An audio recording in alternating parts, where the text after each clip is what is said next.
Salut tout le monde.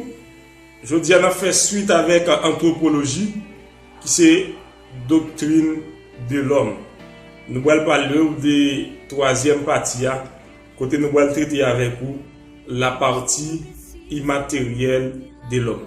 Dans la vidéo précédente, nous t'ai parlé des origines de l'homme, nous t'ai étudié les prédévis de l'origine de l'homme.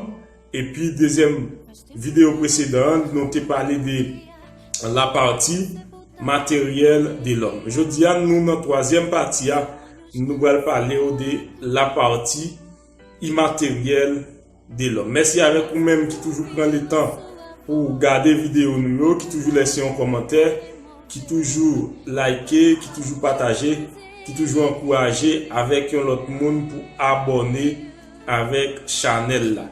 La partie immatérielle de l'homme, là-dedans, tout d'abord, on a étudié le récit scripturaire. Quand Dieu a créé l'homme, il l'a créé selon sa propre image. Selon Genèse chapitre 1er, verset 26 et verset 27. Une question demeure. Quelle est l'image de Dieu dans l'homme? L'image de Dieu dans l'homme ne saurait être physique, puisque Dieu est esprit, selon Jean chapitre 4 verset 24. Et il n'a pas de corps. Cette image doit être immatérielle et comprendre les éléments principaux suivants. Premièrement, personnalité. L'homme a une conscience et une détermination qui lui sont propres, ce qui lui permet de faire des choix, l'élevant ainsi au-dessus du rang des animaux, car c'est un facteur important puisqu'il place l'homme dans la possibilité d'être racheté. Cependant, cette facette de son être implique de nombreux éléments naturels. Sa personnalité révèle la capacité de l'homme à exercer sa domination sur le monde. Genèse 1er verset 28. Et à développer la terre. Genèse 2 verset 15. Tous les aspects de l'intelligence humaine peuvent se ranger dans cette catégorie. Deuxièmement, un être spirituel. Dieu est esprit. L'âme humaine est esprit. Les attributs essentiels d'un esprit sont la raison, la conscience et la volonté. Un esprit est rationnel, moral, et par conséquent, il agit librement. En créant l'homme à son image, Dieu l'a donc doté de ses attributs qui révèlent de sa propre nature en tant qu'esprit. L'homme se distingue donc de tous les autres habitants de ce monde et il se situe à un niveau infiniment plus élevé au-dessus d'eux. Ils appartiennent à la même catégorie d'être que Dieu lui-même et il est donc capable d'être en communion avec son Créateur.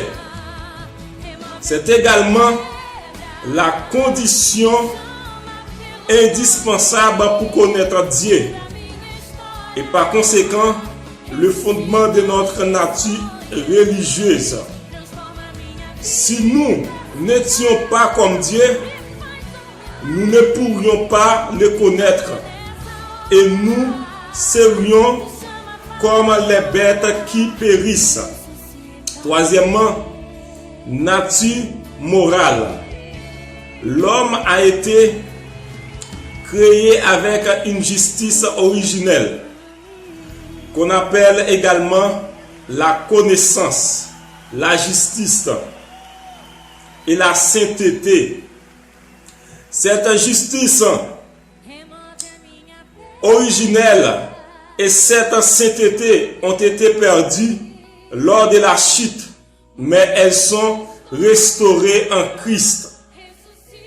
Éphésiens chapitre 4 verset 24 souligne que l'homme nouveau dans les croyants a été créé selon Dieu dans une justice et une sainteté que produit la vérité.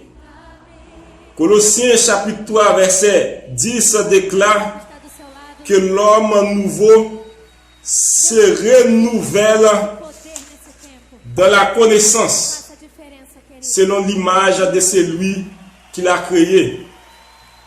Ce qui fait référence à Genèse chapitre